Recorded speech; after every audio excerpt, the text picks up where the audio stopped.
Assalamualaikum warahmatullahi wabarakatuh. Kembali bersama saya M. Jafar di JF Channel. Pada video saya kali ini tetap masih di seputaran COVID-19. Seperti kita ketahui bahwa target pemerintah untuk mencapai kekebalan kelompok yaitu sebesar 70%. Pada video ini saya akan menyampaikan kepada teman-teman relawan untuk memberikan satu tambahan solusi, di mana pada saat ini saya lihat teman-teman relawan banyak memberikan partisipasi di dalam mencapai target pemerintah sebesar 70% di masyarakat. Sebelum kita lanjut dengan video ini, jangan lupa di like dan subscribe. Pertama-tama saya mengucapkan terima kasih kepada pemerintah dan seluruh stakeholder yang telah bekerja bersama dalam menyelenggarakan vaksin virus COVID-19. Sehingga sampai saat ini sudah ada wilayah yang mencapai 70% di Indonesia.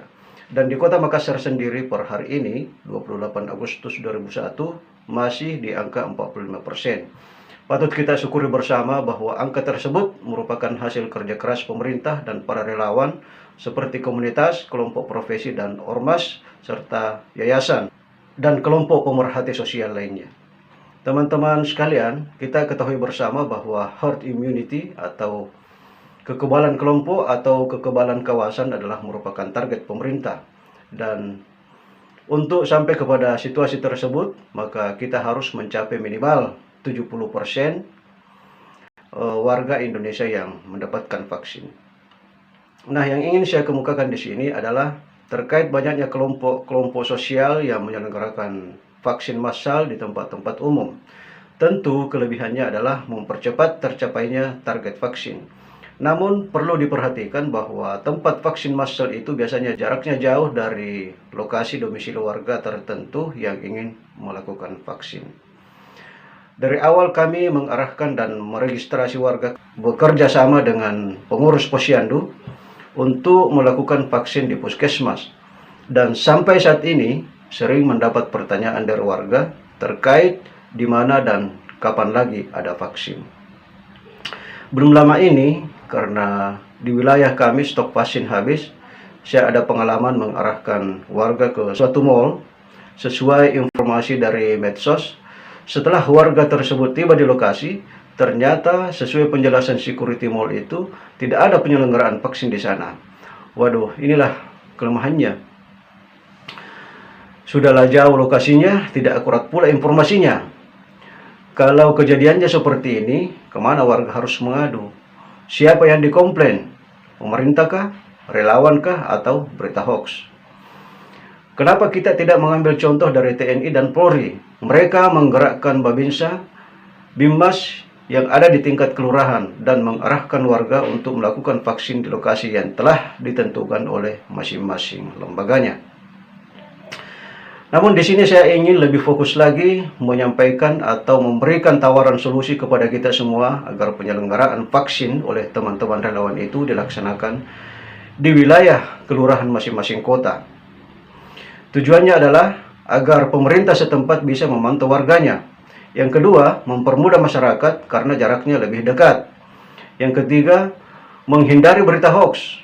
Yang keempat, warga ada tempat yang jelas untuk bertanya terkait vaksin. Jadi mohon maaf saya sampaikan caranya untuk kota-kota besar ya. Jadi Anda ke kantor camat, pertama-tama Anda ke kantor camat, minta diarahkan ke kelurahan.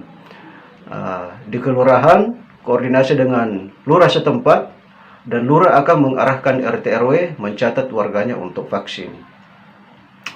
Minimal satu orang tim relawan khusus melakukan pendataan di kelurahan. Jadi yang mencatat adalah tim relawan ya, bukan staf kelurahan, sebab di tingkat kelurahan sendiri sebenarnya sudah cukup overload dalam pelayanan warganya. Contoh saat ini, bansos COVID, PKH, posko COVID, penanganan warga yang positif COVID, belum lagi yang memang pelayanan rutin dan program pemerintah lainnya. Jadi kelurahan sebatas koordinasi saja, tetap Anda yang laksanakan. Jadi contoh kasus, Anda punya stok vaksin 200, misalkan Anda punya stok vaksin 200, jumlah RT yang ada di kelurahan tersebut sebanyak 40 RT. Artinya setiap ketua RT hanya diberikan tugas mengarahkan warganya sebanyak 5 orang. Ya. Jadi lebih terorganisir. Manajemen penyelenggaraan vaksin para teman-teman relawan lebih efektif. Dan tidak usah khawatir mengenai kelompoknya siapa yang laksanakan, itu pasti masyarakat akan tahu siapa pelaksananya. Apalagi kalau Anda melibatkan pers untuk meliput, saya kira informasinya lebih cepat. Ditambah lagi kalau memang di organisasi atau lembaga Anda memang menjadi bagian dari program kerja bakti sosial. Jadi sekali lagi, mari kita melakukan koordinasi dengan pemerintah setempat untuk menyelenggarakan vaksinasi COVID-19. Jadi saya harap Anda jangan jalan sendiri sehingga menyusahkan masyarakat karena lokasi yang jauh dan terkadang informasi yang tidak jelas. Terima kasih. Demikian tadi satu solusi yang saya tawarkan kepada Anda. Dan bagi yang sepakat dengan video saya ini, jangan lupa di like, di subscribe, dan di share agar saya tetap semangat memberikan informasi. Peduli Ki, salam Ki. Assalamualaikum warahmatullahi wabarakatuh.